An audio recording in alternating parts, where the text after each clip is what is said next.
webinar organized by IRCC. In this webinar, we will be discussing the new travel restrictions which have been in place by the Government of Canada since March 18th, 2020. And we will also be discussing and sharing with you information about the recent temporary changes, policy and processing changes with regards to study permit visa application and submission, and also the processing related changes. Just something to note before we start off with the webinar. Whatever information we will be sharing today, please note that it is valid only as of today, because as you understand, things are rapidly changing in this new pandemic scenario. And for the latest and updated information, please always follow us on our official immigration page at canada.ca, and also follow us on Facebook and Twitter at Canada in India. So with that, let's begin with the webinar for today. My name is Anindita Buragohai, and I'm the Outreach Officer for IRCC Delhi, and I will be sharing with you information which will hopefully be helpful for you in terms of your travel to Canada as a student and also your study permit application. International students make significant cultural and social contributions to Canada, and I think that is something we always, as the Government of Canada, we have never shied away from mentioning and saying out loud. Also, students generate more than $21 billion in economic activity for the country of Canada. And in order to provide support and reassure international students that we still consider them as a big priority, IRCC, or Immigration, Refugees and Citizenship Canada, have put in place a number of temporary policy changes since the onset of the pandemic. As you all know, usually the fall sessions are the sessions with the largest international student intake for pretty much all the universities and colleges in Canada. And there is nothing different this year. The fall 2020 semester has by far been the largest international intake. And this, as we all know, is fast approaching. And the most recently implemented measures were introduced on July 14th, and they are specifically aimed to help and provide support to this particular upcoming cohort. The changes that have been implemented and put in place will continue Canada's reputation as a premier destination for international students. And while the students continue receiving support from their designated learning institutes, we are also trying to provide all the necessary support and make all the temporary changes that needs to be put in place so that students have a smooth journey towards their transition into becoming an international student in Canada. So having said that, we would continue to encourage students to consider studying at Canadian institutions, and we understand that a lot of the DLIs have moved to an online format of learning for the semester of fall 2020, starting from September till 31st December 2020. However, in spite of that, we would still encourage you to continue your plans of studying in Canada. So let's move on and share with you the agenda for today's presentation. So as you can see, we will be discussing travel restrictions to Canada, the exemptions on those travel restrictions, the new changes that have been put in place for the study permit processing since the onset of COVID-19. We will be sharing a few fraud tips with you, and also we will be informing you on what you need to do before you travel to Canada and what happens once you land in Canada. And finally, the entire presentation will be followed by a Q&A session. So before I start the presentation, something that I would like to mention, you can share your questions in the Q&A option of your panel. So you can type in your questions right from the beginning or whenever they come to you, and we will take up all of them at the end of the presentation. So feel free to keep typing your questions. So let's start with the restrictions which are in place on travel to Canada. So in order to protect Canadians from the outbreak, the Government of Canada implemented travel restrictions back in March itself. And as per the recent announcement, those travel restrictions have been extended up to August 31st, 2020. And until further notice, those restrictions say that most foreign nationals cannot travel to Canada, even if they have a valid visitor visa or an electronic travel authorization. And these restrictions primarily aim at stopping non-essential and non-discretionary travel to Canada.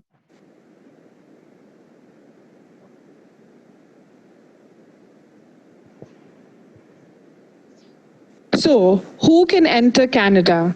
So, in spite of the travel restrictions which are in place right now, there are still a few people who can enter Canada. And as you can see on your screen, a few of the examples or a few of the mentions that we have put up here. So, Canadian citizens, Canadian permanent residents, and protected persons can travel to Canada. And this also includes a foreign national who requires entry for an essential purpose and will be exempt from the currently imposed travel restrictions.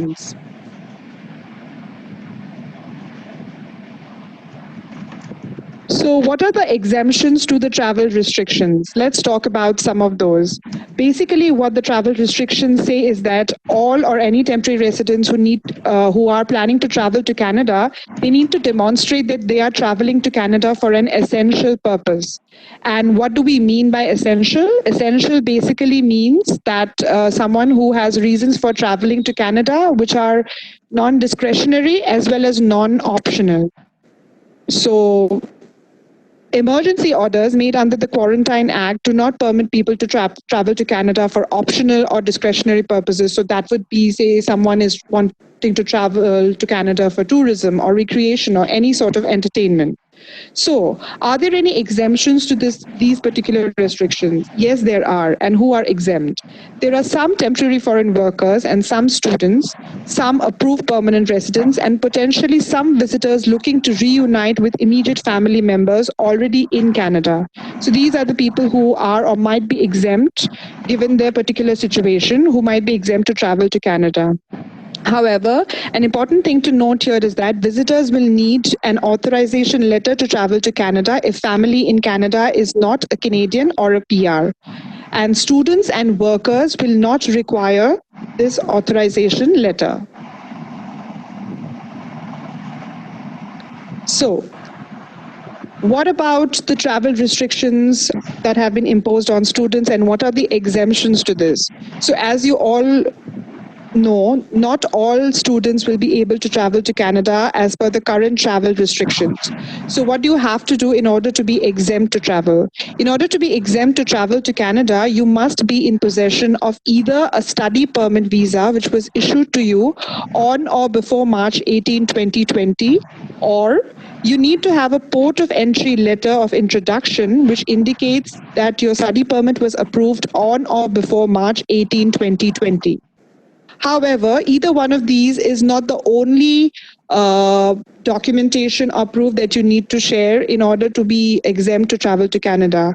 A very important thing to note is that, and which is equally as important as either the study permit or the letter of introduction, is that you must be able to demonstrate that it is essential for you to travel to Canada. So, for example, if you have to be in Canada to attend in-person classes, or if you are already in the middle of your program of study and need to return to it, then you might be considered as an exemption. You can demonstrate this by providing a recently dated letter from your designated learning institute, and that explains why you physically need to be in Canada for the fall semester. So for those of you who might be wondering, what if I have a visa which was issued to me before March 18th, a university or college has declared that they will have online classes till 31st of December 2020 at least, you are not part of this exemption because your reason to travel to Canada is not considered essential in this case. And as mentioned earlier, we will not be providing any travel authorization letters for students. So all you need to travel is your visa or your port of entry letter of introduction and evidence of your essential need to travel. So please keep this in mind. And the documents must be provided to the airline at the time of boarding and to the Canadian Border Security Agency officer once you reach your port of entry in Canada. And failure to do so may result in you being denied boarding of your flight or being forced to return from Canada at your own expense. So please remember the clause about essential travel to Canada. So let's now look at... Sorry to interrupt. Anindita, can you just, your slides aren't moving. please fix that. Thank you. Okay, sorry. Elena, if you don't mind, would you be okay to move the slides? I've actually been moving them, but it seems that it's taking from your screen. So what I see on my screen is not what everyone else is seeing. So I think now they have moved to you. So do you mind trying to move them once? I think we need to be on slide number 7.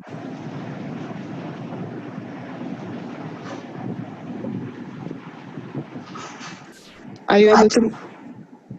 Yeah, I think we're at this slide number 7 after this. Okay.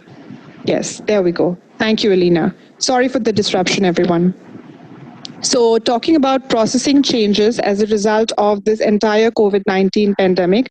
So we do understand that you are aware of recent changes which have taken place, and processing related disruptions or disturbances have occurred because of the onset of the pandemic. So what have these changes been, and how have they impacted you, or how have they impacted the entire study permit processing?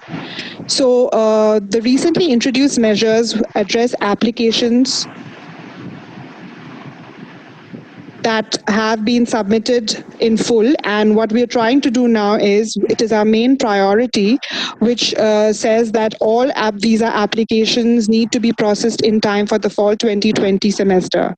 And to do this, we need your help by submitting your application as early as possible and submitting all of the required documents as soon as possible. You would also be aware by now that visa application centers all over India are currently still closed, and this means that we are unable to accept any paper application. So one of the biggest impacts to this is that your application will only have to be online, and that is the only way we are accepting applications as of now. We are also aware of many service disruptions in addition to VACs being closed. We understand that panel physicians are operating with very limited capacity in certain places and not at all in a few others, which means that you might take longer to get your medical test or exam appointment and complete it. We also know that businesses and schools remain closed. So for a lot of you, it might be a situation where you are still awaiting your results and results from your colleges or your schools, and that's why you are still awaiting for your final transcripts. However, all of that being said, we would like to mention that we will not refuse any applications for non-compliance or failure to submit the requested documents at this time. This means that you do not have to worry about the deadlines specified in the request letter sent to you. So the primary deadlines, what we're talking about in this case, are your medicals and your biometric submission at visa application centers. However, one thing that you need to note is that we will not be able to complete the processing of your application until all required and requested documents have been received. So it is in your favor to submit these documents to us as soon as possible, and as soon as you can have access to all the documents that you need to submit for your application. So, however, like I said, we have limitations on the panel physicians' working capacity right now. We have back closures, but there are 3 documents which are not part of these exceptions, and they must be submitted in order for you to first even get started with the application process. So these are your application form, and you do not have an application unless you complete our official IRCC study permit application form. And you have to submit it which is one of your main documents as part of your application kit. You also have to submit your visa application fee, which includes both your study permit processing fee as well as your biometric fee, and your letter of acceptance, which you have received from your institute in Canada. This is absolutely mandatory for you to submit with your application. One thing to note is that we, of course, cannot physically issue any visas until visa application centers across the country are open, because we have no mechanism for a two-way transmission of passports between us and the client and the visa office right now. So what we are, however, trying to attempt to do is we are trying to return all passports for any existing paper files which we had received before the whole lockdown situation in India had happened. And we understand that this is an important identity document, so we are doing our best to return these passports to the concerned people. Any documents mailed directly to our offices will be returned to the sender. So if you're trying to send anything to us right now, please do not attempt to send your passport directly to us, and please wait for the visa application centers to reopen. Can we move on to the next slide, please?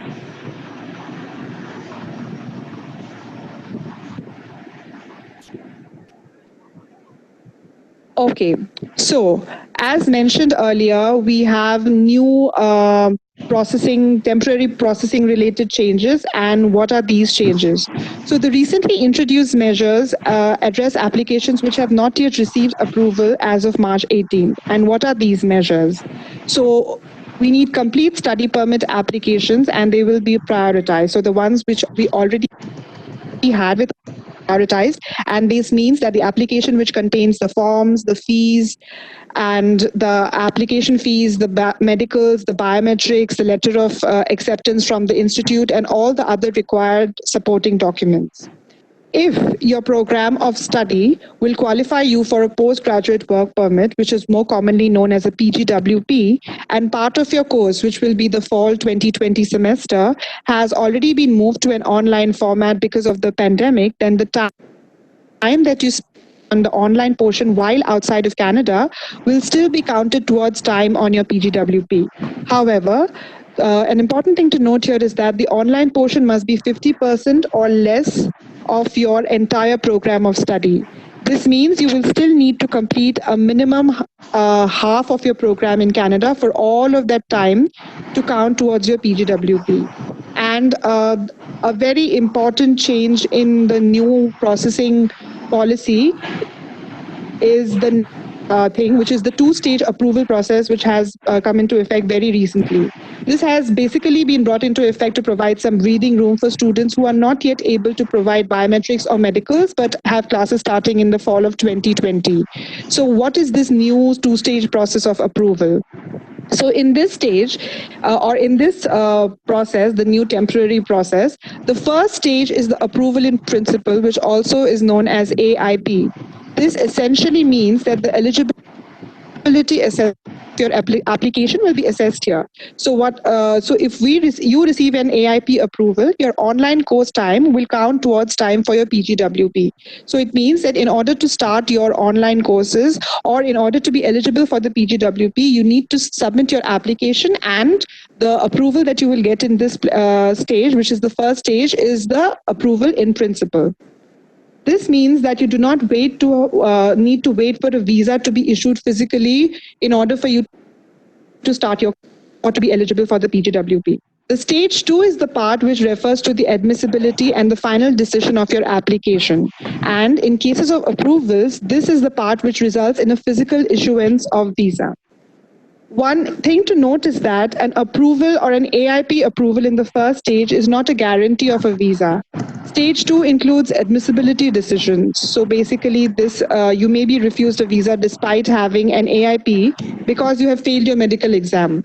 So technically sets things like criminality and admissibility. So these are the things which will be assessed during the second stage of your processing, including your biometrics and also your medical.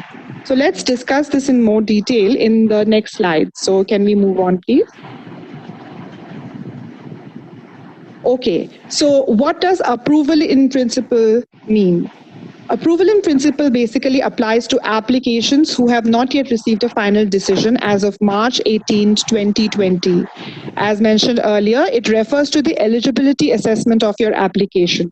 And what it essentially means is that even though you are still missing your medicals or biometrics, you may still be able to receive an approval in principle on your application.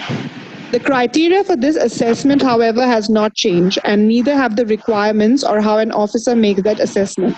So, though we have introduced a two-stage processing, we have not made any changes to your eligibility requirements, the criteria on how your applications will be processed.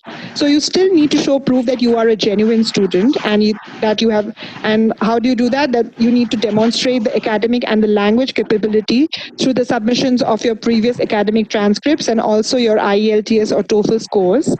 You need to have been accepted by a designated learning institute in Canada, and it also means that you must have submitted a valid letter of acceptance along with your application form. And you need to show that you have sufficient funds to pay for and sustain yourself during your studies in Canada. So this means that you have to have submitted your financial evidence of liquid funds to pay for your entire duration of studies in Canada. This, of course, includes stuff like your tuition, your transportation, your living expenses, and anything else that you might need in order to, sustain your life while you are in Canada for 1 year, 2 years, 3 years, or 4 years. So the entire funds need to be shown to us when you are putting in your application. Moving on to the next slide. As mentioned earlier, nothing has changed in terms of the requirements that we need from you in terms of documentation and the type of documents that we need from you when you are submitting your application or your study permit application. So as you see, the student direct stream still has all the requirements in place and they are still pretty much valid. So we will definitely need to see a letter of acceptance from a DLI, and we will have to see IELTS test results demonstrating a band of 6 or higher, and that needs to be in each of the 4 modules, just 1 or 2 modules. A student needs to have paid the entire first year's tuition in full. A student needs to have gotten made and submit proof of a guaranteed investment certificate worth 10,000 Canadian dollars, which you need to submit along with your application. And you need to add your secondary and post-secondary school transcripts. And for those of you who are headed to Quebec, you also need to submit the certificate of acceptance for the Quebec University. So this essentially remains the requirement for student direct. So for the non-student direct stream or the general stream of study permit, again, the documentation remains the same. Your letter of acceptance is, of course, the most mandatory thing, which will be part of your application. Your IELTS or TOEFL test results, evidence of your financial ability to sustain yourself in Canada, your transcripts, and again, if you're bound towards Quebec, then we also need to see the certificate of acceptance. One tip which will apply for students who want to apply whether through SDS or non-SDS is that you ideally should include a letter to explain why you chose your program of study and evidence of what your financial plan is to pay for all of your subsequent years while in Canada. So as you see, I'm reiterating again, the requirements in terms of your documentation remains pretty much the same. Moving on to the next slide. So we said that in the first stage of processing, or in the new temporary changes that we have brought to the processing of study permit applications, we are looking at your eligibility, and we've mentioned in the second stage what we're looking at is your admissibility. So what does admissibility ideally entail? As mentioned earlier, it definitely entails your biometrics, your immigration medical exam information. You also need to answer all questions of your application truthfully and do not hide or change any information on your application. So in case you have previous visa refusals for Canada or for any other country, you need to provide information for all of that and be truthful about anything regarding your personal information which the application form asks of you. And of course, another very important thing is that you need to submit authentic documentation. So whether it is your IELTS test scores that you're submitting, your medical results, or your school transcripts, everything that you're submitting needs to be authentic and genuine. Moving on to the next slide.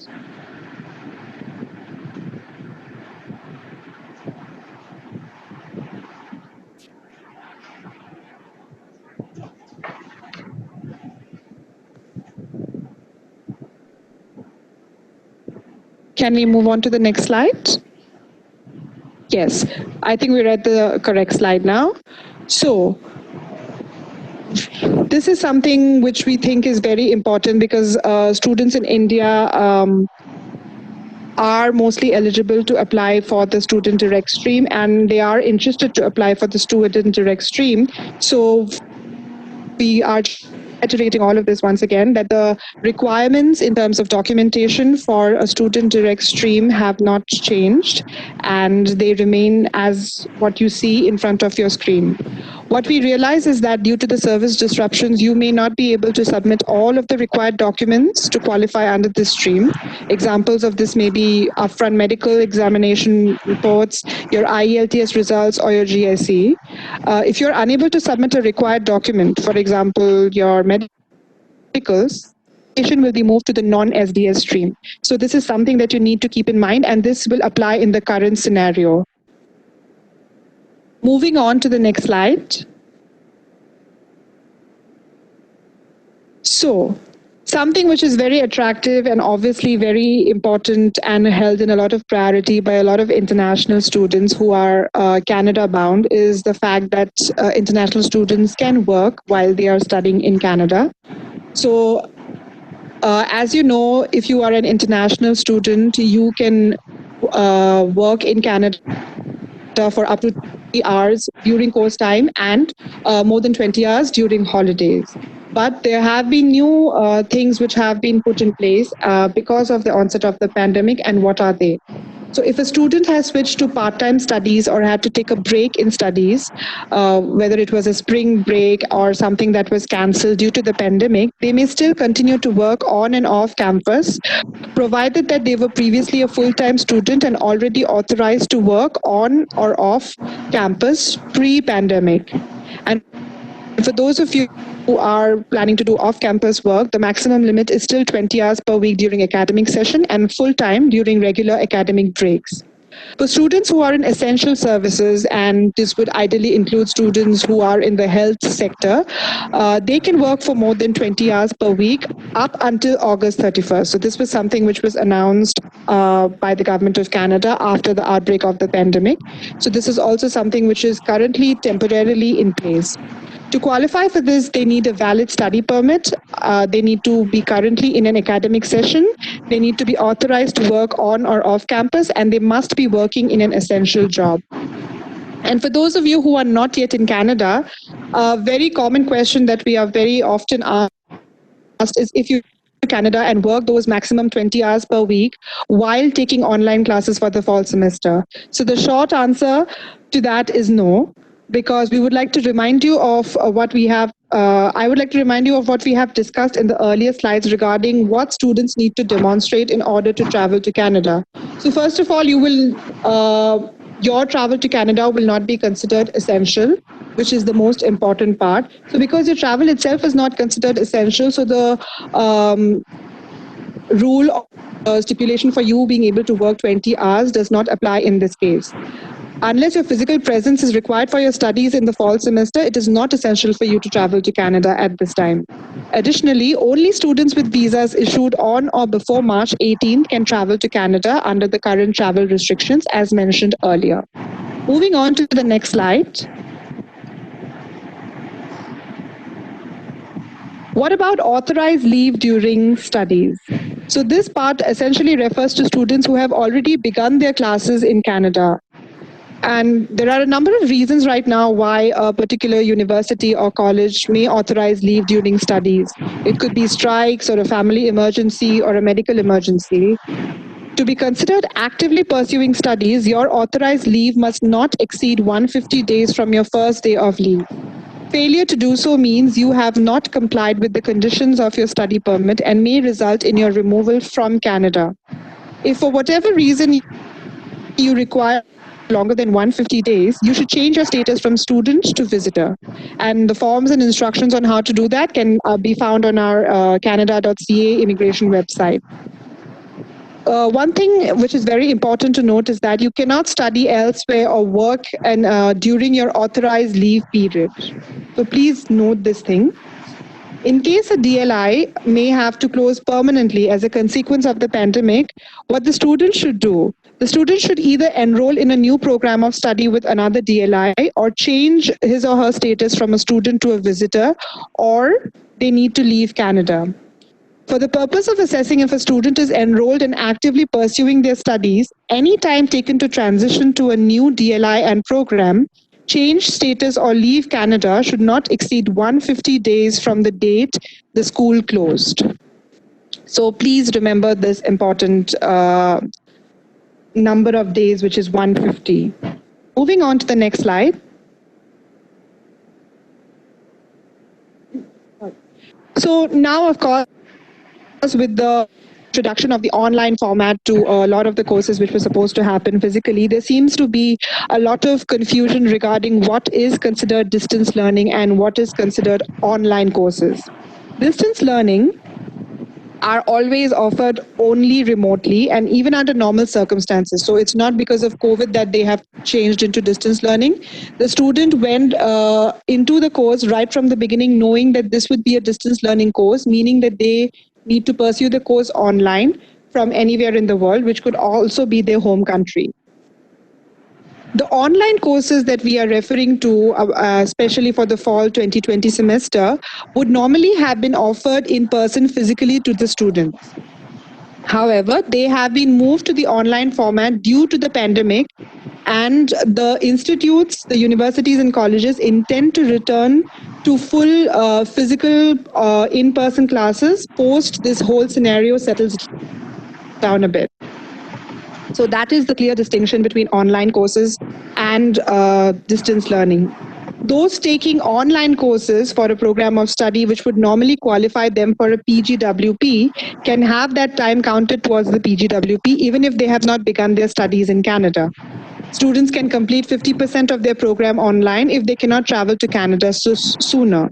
For students who have already begun their program of study in Canada, switching from full-time status to part-time status due to the pandemic will not Pgwp eligibility.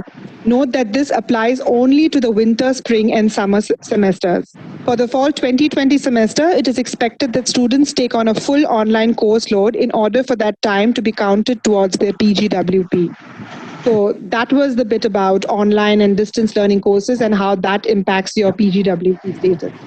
Moving on. A little bit information about fraud awareness and how you can protect yourself.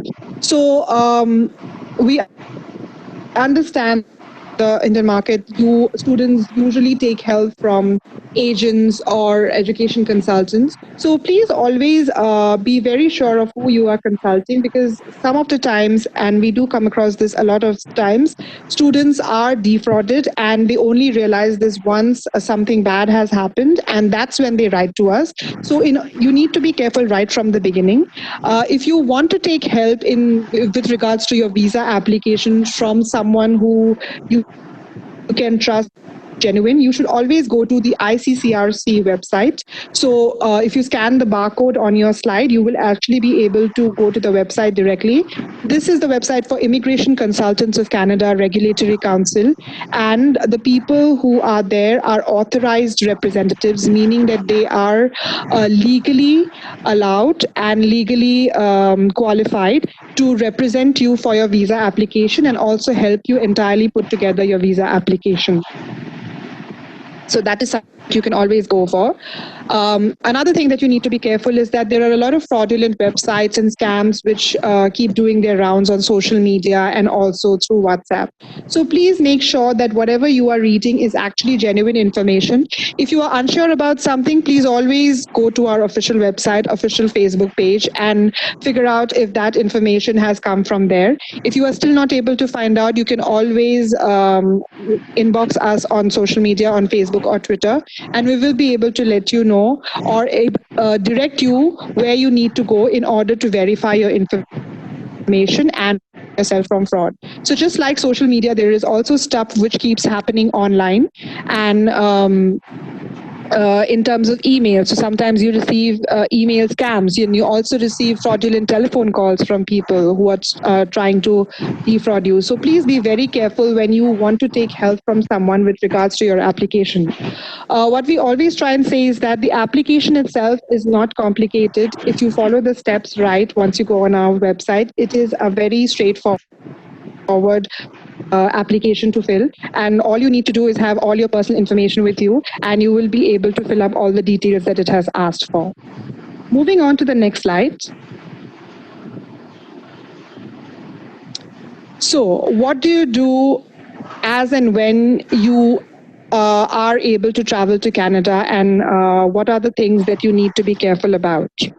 The airline that you travel with will require the following documents from you: your passport, your valid study permit visa on or before March 18, and documents to demonstrate that your travel to Canada is essential.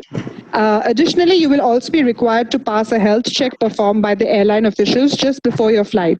So if you are showing any COVID-19 symptoms, you may also be denied boarding. If you are approved for boarding, note that you must wear a non-medical mask or face covering upon arrival in Canada.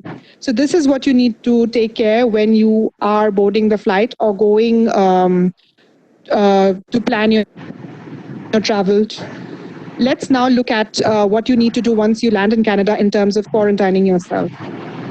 So Canada has in place currently a mandatory quarantine for travelers, and how does that look like? So all travelers who land in Canada must undergo a health checkup upon their arrival. It is mandatory that all passengers arriving in Canada must self-quarantine themselves for 14 days. And this means that you need to have your plan in place before you decide to travel to Canada. You also need to confirm and that you have a suitable place to quarantine yourself, and which means that you have to provide an address and explain how you intend to self-quarantine if you are living at a location where there will be other people as well. Also, you have to explain how you intend to respect that quarantine plan, meaning how do you intend to receive essential items such as food, water, etc. If you do not have a viable quarantine plan, we suggest that you do not travel to Canada until you have failure to comply with the current quarantine regulations has consequences, which include a fine of up to 750,000 Canadian dollars, 6 months in prison, and you might be deemed inadmissible and removed from Canada and banned from entering the country for a year. So rather than taking all the risks, we would recommend that as and when you decide to travel and are able to travel, you have your quarantine plan in place, because you will need to share it with the people at the port of entry or anyone official who might ask you for that during the course of your travel. So I think that actually brings us towards the end of the presentation. So moving on to the last slide, where we will be sharing details of our social media handles and also our website. So the main important website, which is the official Government of Canada website that you need to refer to, is www.ca/immigration. There is also an India-specific page where you can find information on fraud, not only in English, but also in Hindi and Punjabi. Not only fraud, but also how to apply for a visa. That information can also be found in Hindi and Punjabi on this particular India-specific website. So if you look at the barcode on your slide and if you scan it, it will download on your smartphone, whether it is an Android or an iOS phone. It will download in your smartphone a PDF document, which is a step-by-step guide on how to apply online. So that will be very helpful for you when you start putting together your application and have to finally submit your application. So while we are on this slide, please feel free to go ahead and scan this barcode and download the document. For all updated relevant information specific for India, please visit us on Facebook and also on Twitter. The handle for both is Canada in India. We also have a YouTube channel where we have fraud awareness videos. So if you want, please go YouTube channel and have a look at those videos, because that will also give you an idea of what you need to make yourself aware of in terms of fraud. That brings me to the end of my presentation in terms of sharing the information, and I am sure we have a lot of questions which have been coming in. So now I would like to hand it over to Elena Balboa, who is the Student and Worker Unit Manager for us in India. So she will be addressing your questions right now. Thank you. Thank you, Anandita. So thank you for joining us this afternoon, and thank you for your patience. I'm going to go through the question and answer section and try to go through as many of the questions as possible. So I note that there's 772 questions and growing, so clearly we won't be able to answer all of them, but hopefully there's a lot of duplicates and you can derive the answer to your question in case we don't get to it from other questions being asked. Okay, so I'm going to start from the top. Question. I applied my visa on March 18 and completed my biometric on 20. Medical and biometric updated in my visa profile. Now my profile is in review. So when can I expect the result or outcome? So right now we are working on the two-stage process, as Anandita explained. You should be receiving your AIP letter shortly, because note that this process is quite new. So we are slowly working through the list of all cases that have had eligibility approved, and hopefully you will get your AIP letter soon. In terms of visa issuance, we cannot issue any visas right now because it's closed. There's no way for us to have a two-way transmission of your passport for us to issue you your visa. So in terms of getting a result, at this point, we have no ETA on that. We will not be finalizing cases until likely when the VACs reopen. Next question, which seems like a follow-up question because the question is, when is VACs reopening? So at this point, we have no ETA on VACs reopening. However, we are monitoring the situation closely and continuously analyzing when would it be safe enough to reopen the VACs. So at this time, VACs remain closed. Please follow us on our social media. And you can also check the VFS website for updates on when reopening might be scheduled. Next question, is PTE accepted for study permits? So yes, we can accept PTE results. Keep in mind that if you do submit PTE results, you must give us online access to your results. If you provide this, your application may be refused. Next question. I am submitting non-SDS student visa today with all documents including police clearance certificate and medicals completed. As it's complete, will it be given priority and will I get my level 1 AIP approval for study permit for fall 2020 by 9th September 2020? So provided that you have all of the other documents, supporting documents we need to make that AIP decision, yes. And what are those other AIP documents? So you need your letter of acceptance, you need your evidence of funds, you need to send us a motivation letter, tell us why you want to study this program, give us your financial plan for how you intend to pay for the remaining years of your school. So all of the other documentation we mentioned in our slides, as long as all of those are provided, we can get you your AIP. Next question. Can we expect study permit AIP by the end of this month for all students who applied before August 1st? So this all depends on whether or not documents are on file to make that AIP decision, right? So for example, one of the documents that seem to be missing from a lot of applications are letters of acceptances that be valid. So we had a number of applications where the student intended to start studies for the spring or summer semester. Those dates have passed, yet the LOA on their application has not been updated. So until we get those updated LOAs, we will not be able to AIP those applications. So really, as long as all of the documents we need are on file, yes, we can make that AIP decision. But if there are items missing, then the AIP will remain pending. Next question. Application on 28 May 2020 and waiting to provide my biometrics. My IELTS score expired on 28 July 2020. My visa decision is delaying due to pandemic situation and VFS closure. Will this cause any problems for my visa approval since my IELTS was valid when I applied for my visa? Do I need to rewrite the exam again? No, we will accept your results. Next question. In SDS, there are no updates after March. In SDS category, please suggest when we can expect decisions, as other countries are getting AIP decisions now. But we are just deferring our intakes May to September and now September to Jan if we don't get decisions.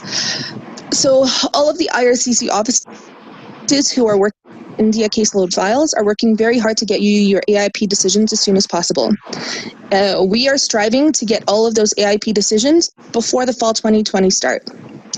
So not only is the New Delhi office working on this, but also sister offices in Canada, including some of our evacuated staff who are working in cells in Canada to process these applications. So we understand the need for these AIP decisions so that you feel more confident in investing in a Canadian education, especially for the fall 2020 semester. While right now we can't give you an exact time frame of when all of these decisions will be made, we are working very hard to get these to you before the start of the fall 2020 semester. Next question. Hi everyone, it was declared by IRCC that they resumed processing of study permits from July 1st, but we haven't heard of any visa approval status. It'd be very kind if you can give expected timeline as roughly a month from class start. So as I mentioned, because VACs remain closed, there's no way for us to issue visas, so hence this two-stage process. So please be satisfied that the AIP letters will soon be forthcoming, and that once you get your AIP letter, you should be confident in moving forward with your study plan. Next question. Permit 2 months ago through SDS route. However, the status of my application continues to indicate as submitted. My course will commence 9 August 2020. Is IRCC considered fast-tracking applications for universities commencing fall intake in August 2020? Like I said, we're working through all of the applications as quickly as possible. We can only make an AIP decision for applications where all of the documents are there for AIP. In terms of the two-stage process, as long as your application was submitted before the start of your classes and you are able to get an AIP at a later date, all of that time will count towards your postgraduate work permit if that is the concern. Next question. I updated my LOA with September 03 in the CIC website. Now my college has changed its reopening date to September 23rd, so I need to update my LOA. So yes, ideally, only because in case there are questions at the border or by the airline, which go through our border services agency, it would be good to ensure that we have accurate details of your program. If you choose not to provide us with an updated LOA, you may be requested to provide this to the Port of Entry officer anyways. So just make sure that the documents you have are accurate because it's to your benefit. Next question. New rules for Pgwp. Can you please explain in brief that how 50% courses will count as subjects or as semester? So it's semester, and it's not 50% of the semester, it's 50% of your entire program. So if the fall 2020 semester is online, the fall 2020 semester must be a full-time course load. Part-time course load will not count towards your Pgwp. It must be a full-time course load. A full-time for that semester, then the amount of that semester will count towards your Pgwp. Next question. People applied in month of Feb and are still waiting for decisions in SDS. There are no updates after March in SDS category. Please suggest when we can expect decisions. I think this question was asked already, and I've already answered this. Next question. When will VAC reopen? This has also already been answered. If VACs are not open, how will IRCC address the problem? What's the alternative? Our place so that visa process will be, like I mentioned. Most of the programs for fall 2020 are online. With the AIP process, any time that you spend on studies on a full-time course load will count towards your Pgwp. You can start your studies in India or Nepal or wherever you may be, and confidently move through your program, knowing that all the time that you're investing will count towards Pgwp later. Right now, we do not have an ETA on when VACs will reopen. So, and frankly, with the state of the pandemic and, Canada's still recovering, India's peaked, these are all issues that are contributing to this VAC closure. These are some things that we just have to work through, and these are currently the solutions we have to help you gain some confidence in investing in a Canadian education. Next question. PTE is accepted or not because of lots of students getting mail that submit original IELTS or CELPIP language proficiency results, and they have submitted PTE results along with verification details. I'm not quite sure what the question is, but as I mentioned, we can accept PTE as long as you provide us with online access to your results. Next question. I have an offer for 2021 intake. I will be applying for a visa in August 2020, but my IELTS is expiring in September 2020. Do I need to retake it? No. Next question. Is this possible that we can travel to Canada near January? So at this time, the current travel restrictions are in place, and they're in place until August 31st. I do not know if they will be canceled as of September 1st, if they will be extended, or they will be amended. We will just have to wait. So I cannot make a prediction of what travel restrictions, if any, might exist, like closer to January. Next question. PTE score verification. We need to submit login credentials, link PTE to IELTS conversation table only, or we need to submit any other thing too. So for PTE's results, through the PTE system, you can send your results to IRCC. Like that's what you need to do with your results. And then send it through the system to IRCC. PTE allows us to view those results. That's what you need to do. Next question. Is it true that people can start study online even if they don't have AIP? If yes, is this kind of indication that all fall applicants will not receive decision before fall starts?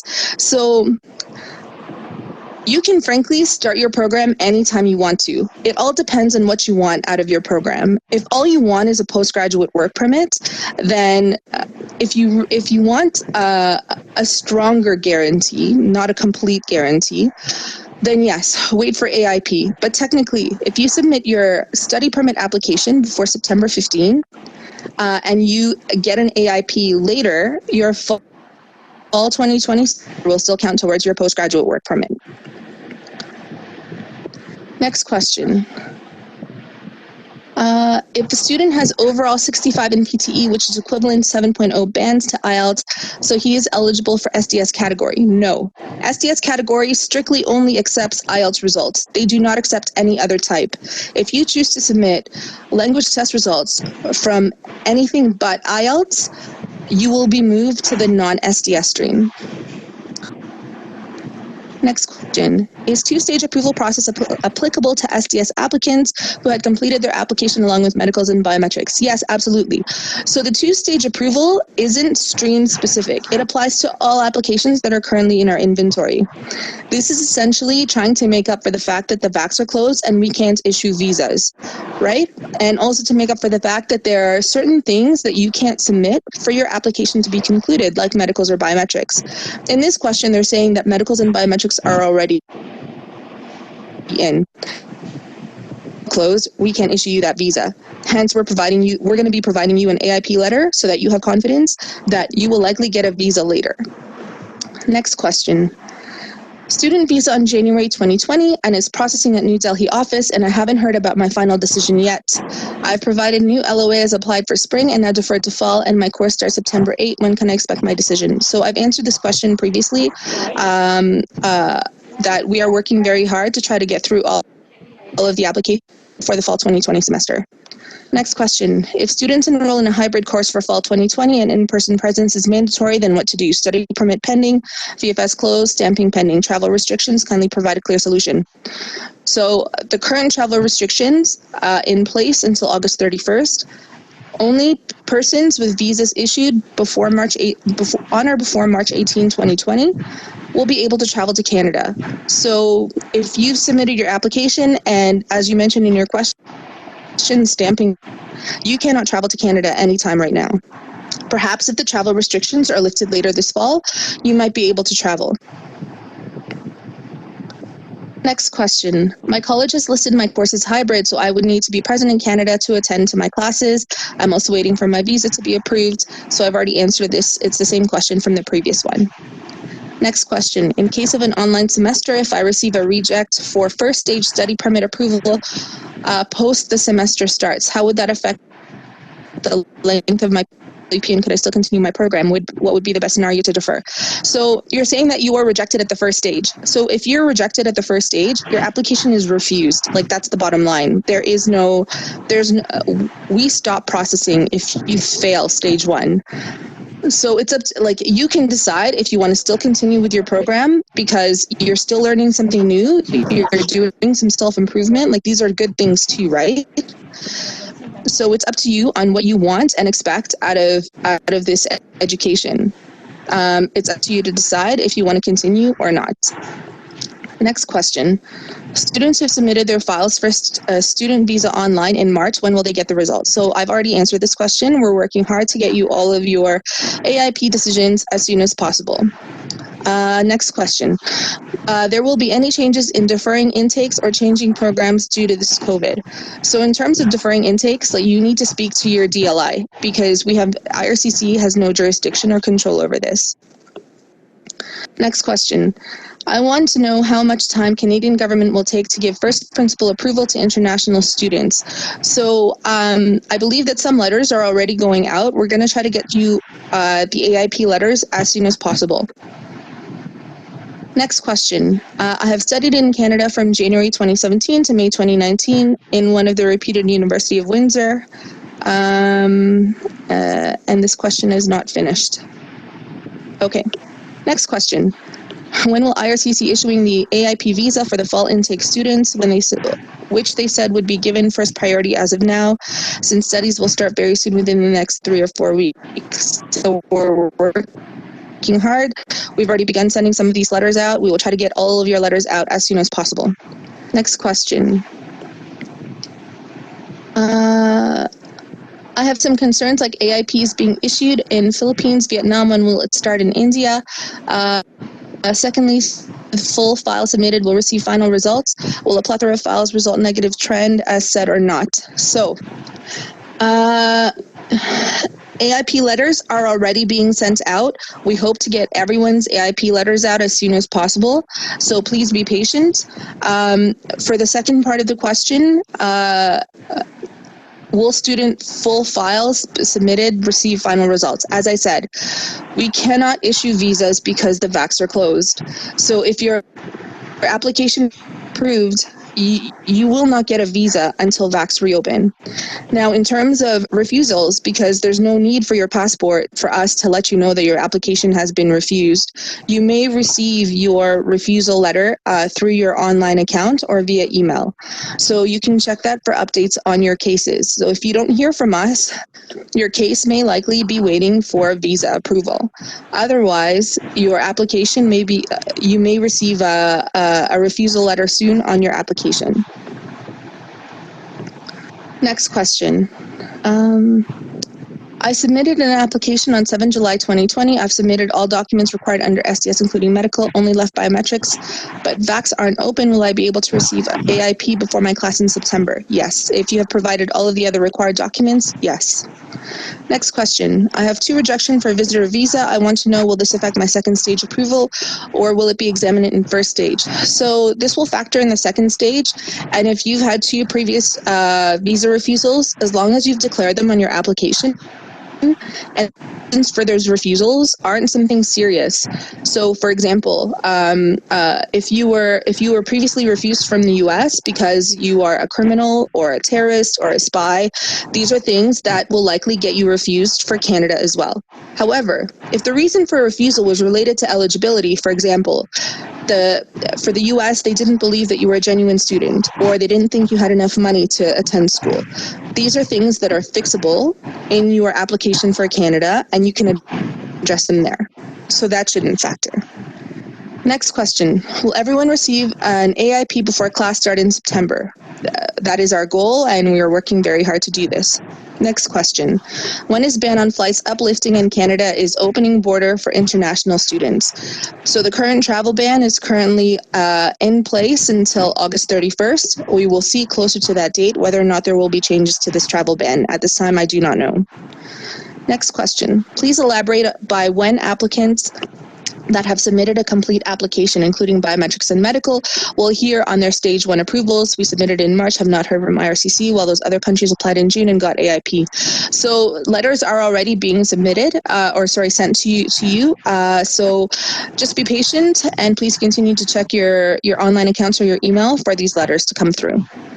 Next question. What about those people who have research-based courses? In order to complete their thesis, they would be required to be in Canada physically to carry out their research. Also, given 100% scholarship, and in order to access that, they have to have a bank account and SIN number, which they can't get if they are not in Canada. These are some real issues that students are facing. Can you please clarify as to if these students can come under exemption to travel? We have support letter also. So if there is number 1, travel restriction. If your visa was not issued on or before March 18, there's just no way for you to travel despite what your circumstances may be. We have no control over this. Number 2, if there is a valid reason for you to be physically in Canada, for example, the research you need to carry requires your physical presence in Canada, then if you met the first part, meaning you had a visa issued on or before March 18, and you have documentation from your DLI to demonstrate that your physical presence is required for these reasons, then yes, you should be able to travel. Next question. What is the internet speed we required for classes? Check with your institution. I do not know how much bandwidth they expect you to use. Next question. Do these new rules, regulations, and methods of getting student visa apply to winter 2021 intake 2? No, they only apply to fall 2020.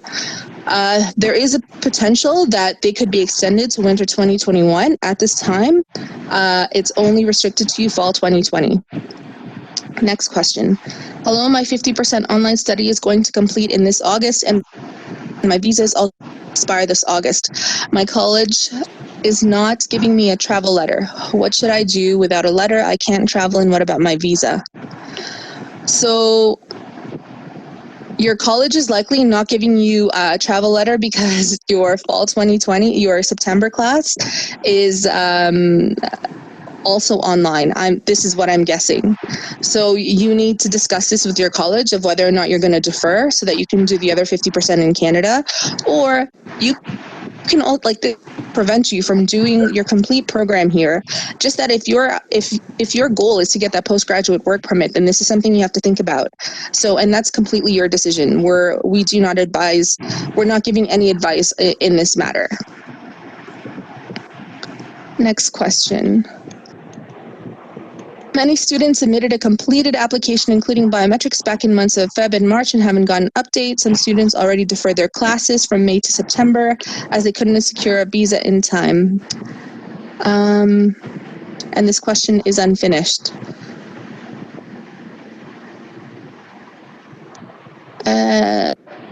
Next. My course for September intake would start on 7 September, and I applied for study permit a month back. So what would be the processing time? There are no current processing times because we have limited service at the mission. However, we have sister offices in Canada also working very hard to help us with our workload and to try to get you your AIP decisions before the start of the fall 2020 semester. Next question. Can a student apply for visa for winter 2021 now, or do we need to wait until 15 September as is the deadline for fall intake? No, you can apply for any visa as early as you.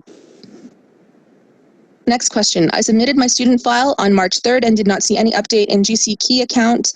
My class starts September 3rd. What should I do?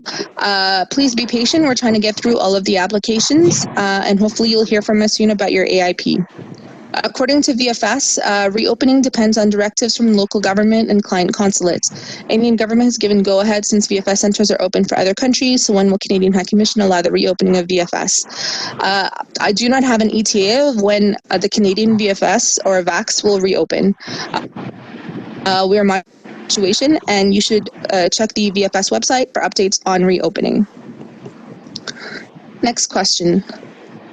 I need a suggestion when January intake students apply for a visa. What's the ideal time for it? Apply anytime and, frankly, as soon as possible. Next question. I applied for study permit through online SDS on March 16. My application is a complete application. I have classes starting for upcoming weeks. Will my application get processed within upcoming weeks?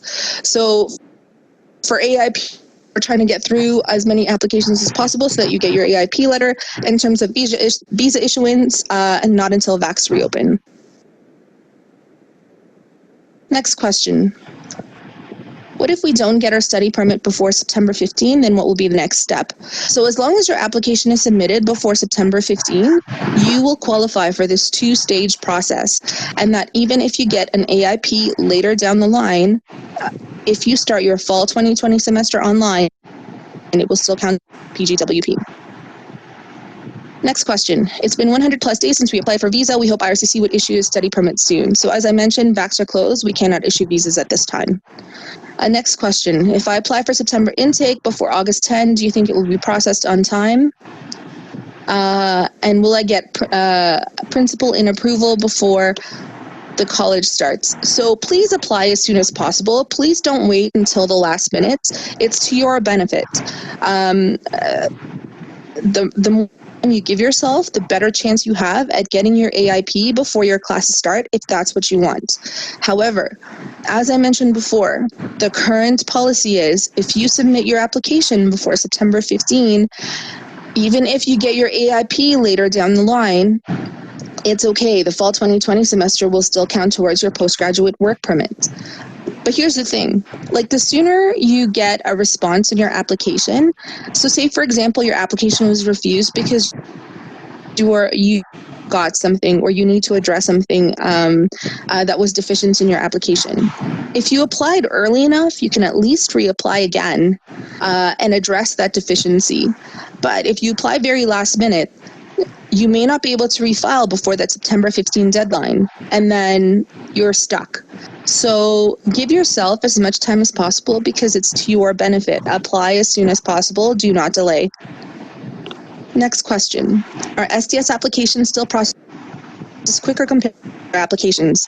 So ideally, yes. We are trying to process SDS applications as quickly as possible. Right now, because of the pandemic and lockdown restrictions and movement restrictions, whether here in India or in Canada, we have staffing limitations in our operations. So really, that's the main reason why the processing times normally posted are inaccurate. But we are trying to get through as many applications as possible before the fall 2020 start.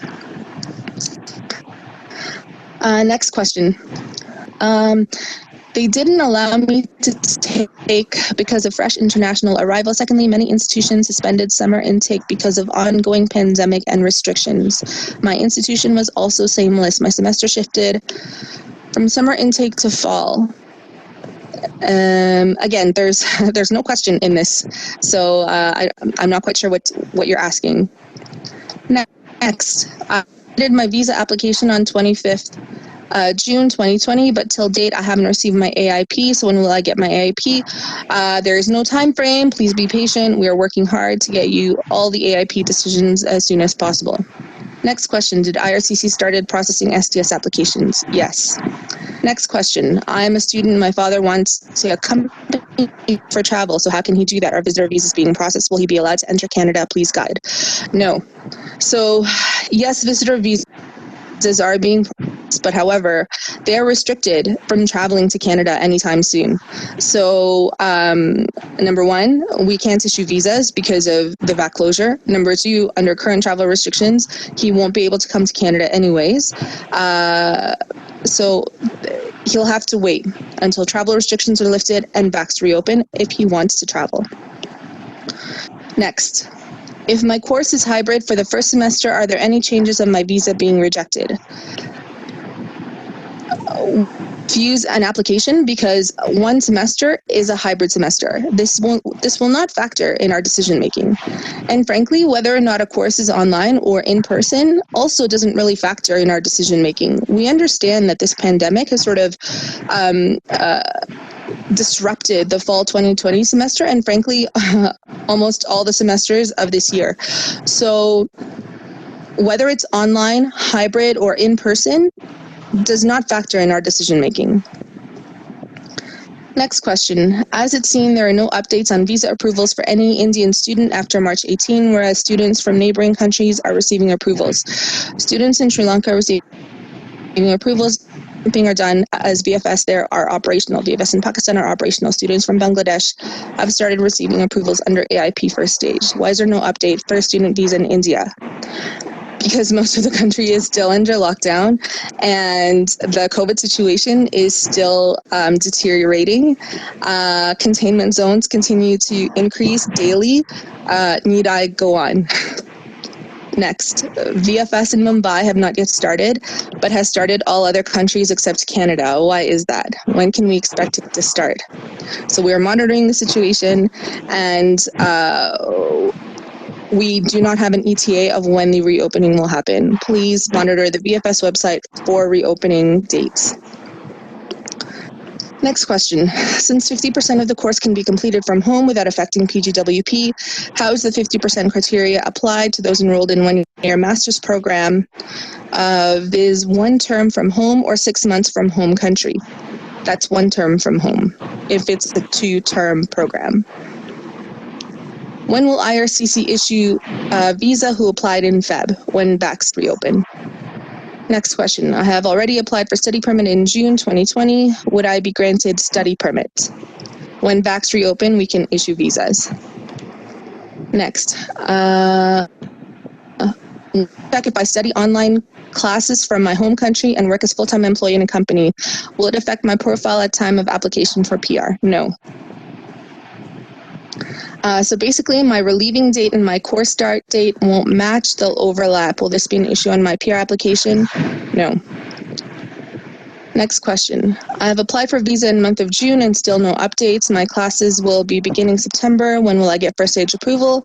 We're working hard to get those to you as soon as possible. Next question. My study permit got approved on March 3rd, 2020. My first term is fully remote and conducted in real time in Canada. So college provided me arrival support letter to consider my travel as essential. So am I eligible to enter orders? No, because your classes are still online. And it's only about the time difference. So to us, this is not an essential reason to travel. An essential reason to travel is that your physical presence is required. Next, if we don't get visa before term start, then what will we do? Defer. Also, if drop date is passed, what will we do? This is up to you to decide if you want to continue with your program or defer and wait for your.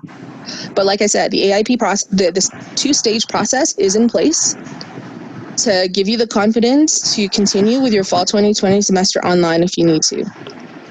Next. Yesterday, IRCC issued a guideline in which online studies considered as distance learning that does not count for Pgwp. Please clarify. So it's not distance learning. So classes that are normally in person but have had to move online because of the pandemic, all of those classes, if they would normally qualify for a postgraduate work permit, will still qualify for a postgraduate work permit if they are now online. This is what this guideline is trying to say. The other type of distance learning is the type of courses or programs where even pre-pandemic, they were already online. Like there have never been in-person classes. It is those types of courses that will not count towards your postgraduate work permit. Next question. The visa before 18 March and I have all the required documents, paid my fee in GIC 8 months ago and I mortgaged my property, took a loan for higher studies from bank. I'm paying interest. Now I'm hopeless and depressed, need quick action. Yes, we understand. But like I said, we're working hard to get your AIP decision soon. Next question. Why are Indians not getting update and other country applicants getting update? So if you mean visas, it's because our VACs are still closed.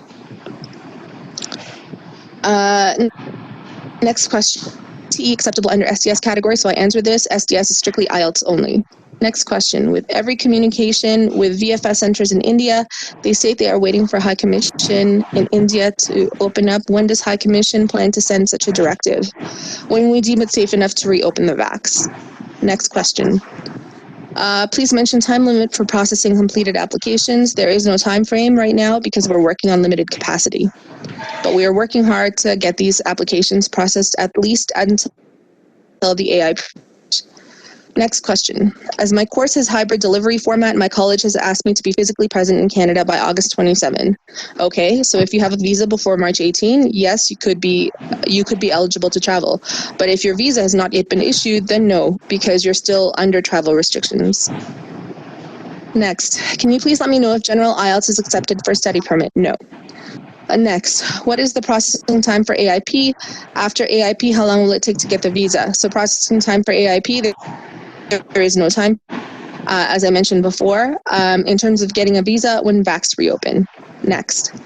I have not obtained my visa yet, and even if I do, stamping a visa is difficult because of the situation of COVID-19 in India. What are my options to be able to attend the course this September? Do you need to be physically in Canada to attend, or is this only an online program? Because you have no visa yet, you're still under travel restrictions. So right now, you can't travel, like even if you did have physical classes to go to. Next. Will I be able to attend my course without deferral to the next academic semester?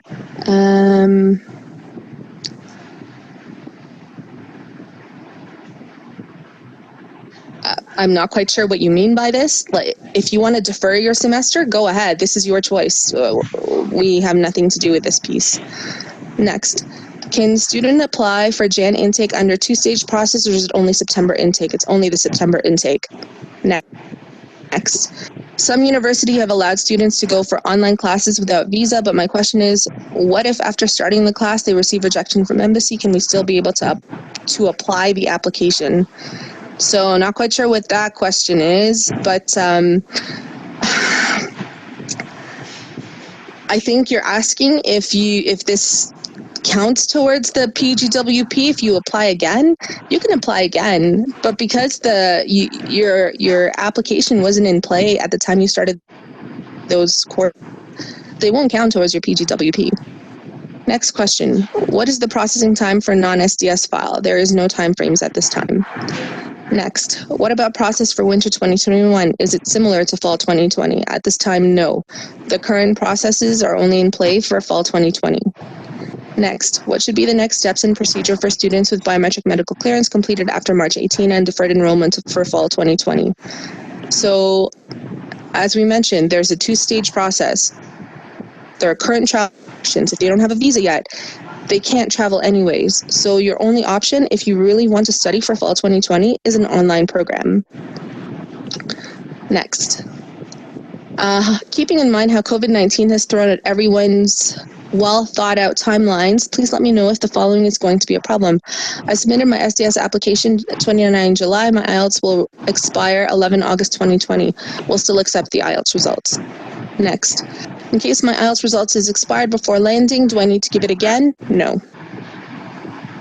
Next. When can I receive my AIP? So I've already discussed this. Hopefully as soon as possible.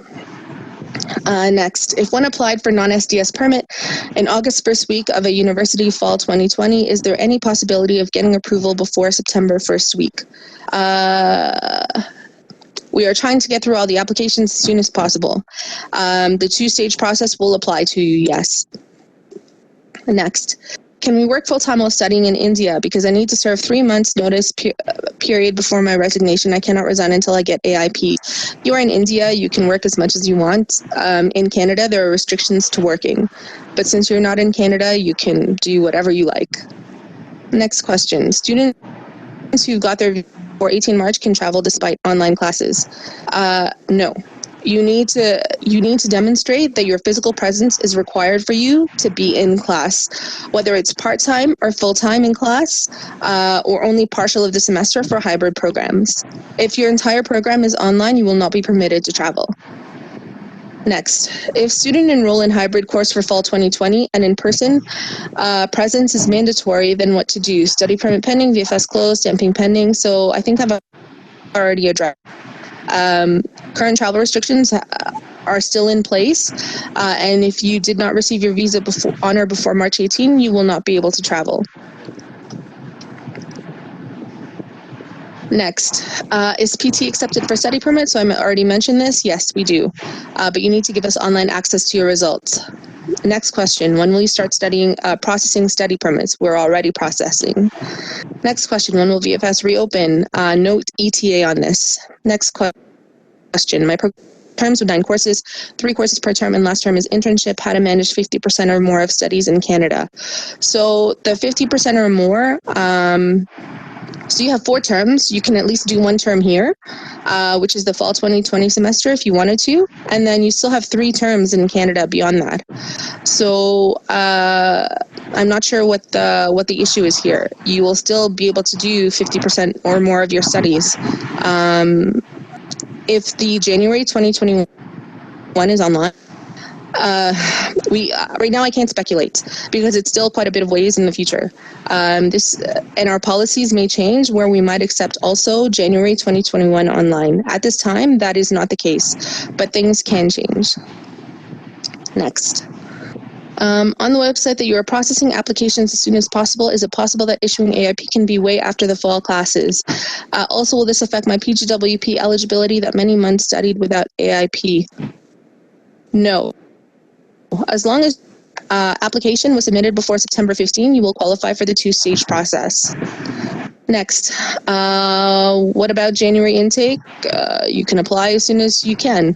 Next question, when can we expect VACs to reopen for biometrics? So I've already answered this multiple times. Next question, I have applied for a study permit for fall under SDS stream in the first week of July and have submitted all the required documents for SDS category. Only biometrics is remaining. Will my application be processed under SDS for approval? Yes. Next, do I have to take IELTS again even though when I applied for my visa it was valid? No, we will accept the results. Next.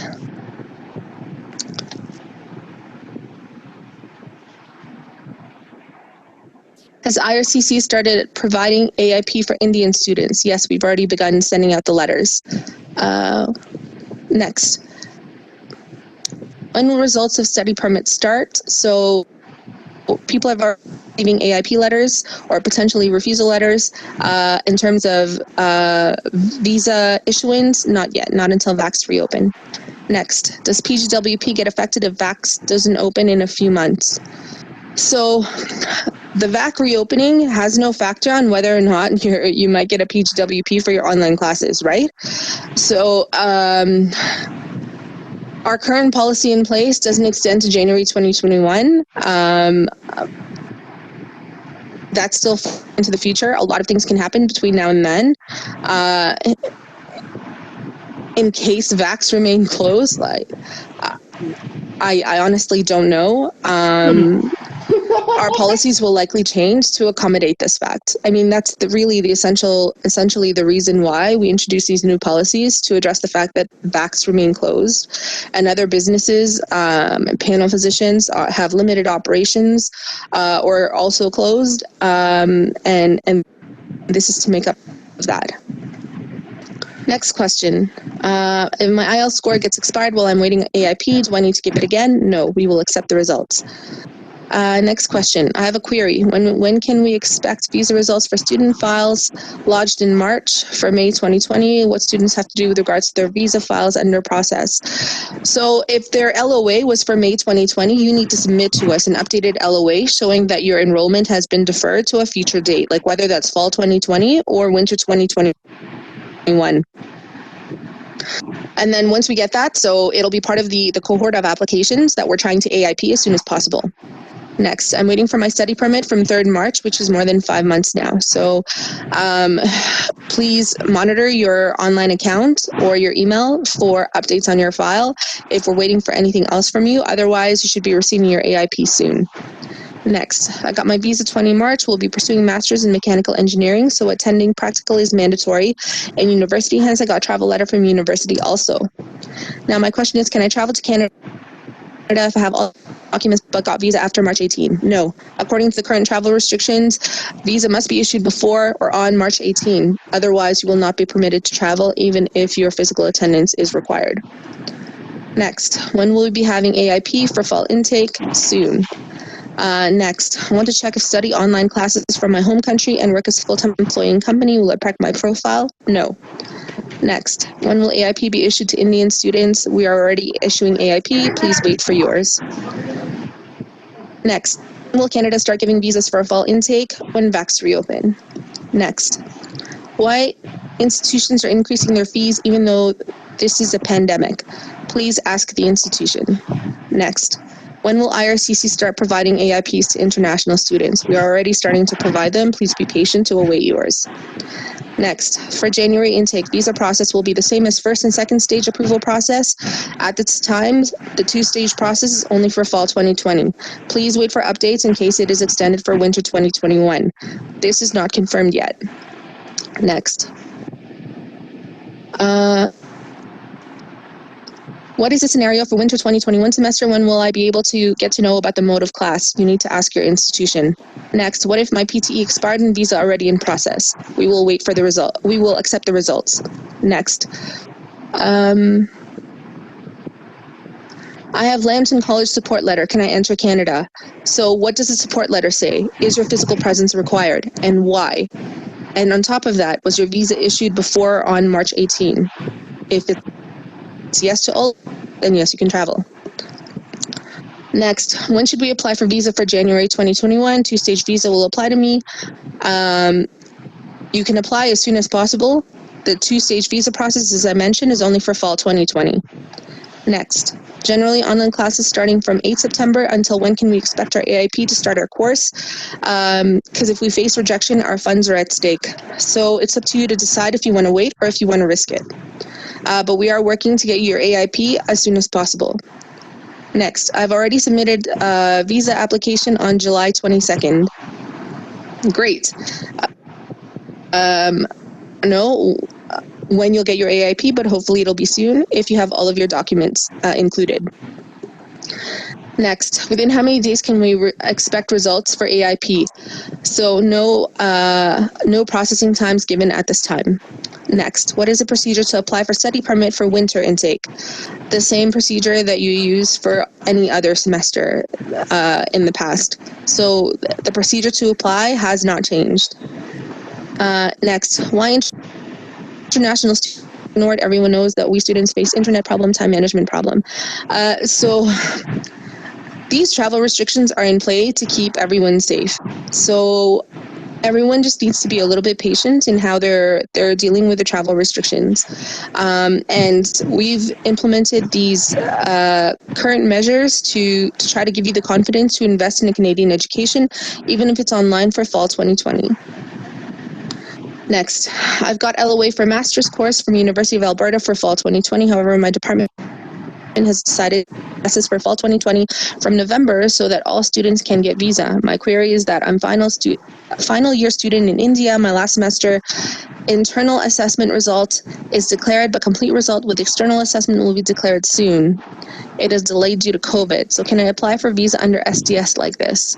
So I'm assuming that you have a conditional letter of offer of acceptance. And if this is correct, then you need to demonstrate in your application how you meet the conditions on your LOA. If you are unable to demonstrate this, the application may be refused. So maybe two more questions as we're nearing the end of our session here. If I get my approval in principle after program start date of fall 20, then what can be done? Can I switch my college for next intake after getting approval for one college for fall 20 and not being able to join that? I'm honestly not sure what your question means. Why switch colleges if you're already in a program with another one? If you want to switch colleges and programs, that's completely up to you. Question. When can we expect decision on our application if we submitted our file via SDS category, and whether the unavailability of biometrics will result in our file being considered under non-SDS? No. So if you have submitted all of the documents required for SDS, your application will remain in the SDS stream. And if it's only biometrics that's pending, not to worry. When VACs reopen, you can submit your biometrics. In the meantime, your application will remain in the SDS stream, and you should be able to get your AIP if you haven't already received it. Okay, so we're nearing the end of our session. I just want to say very much for joining us today. I'm sorry that we didn't get to all of the questions. I see that there's 2,282 questions and growing. We do have another session planned for tomorrow, and I think that's already full. But we do have a few more sessions planned for next week, depending on demand. And if you have other questions that maybe hasn't yet been answered in our session, like whether through the slides or through the Q&A section, you have ways to connect ideally on social media if you have very quick questions. Like right now, it's very difficult for us to answer any case-specific questions because we don't have your application in front of us to really give you an accurate answer. And additionally, we're unable to provide any status updates, frankly, on applications. But I do want to say that we are working very hard to get through all of the applications so that everyone can get their AIP letters as soon as possible. So please do be patient. We hope to see you again on one of these webinars as more changes happen, more of these.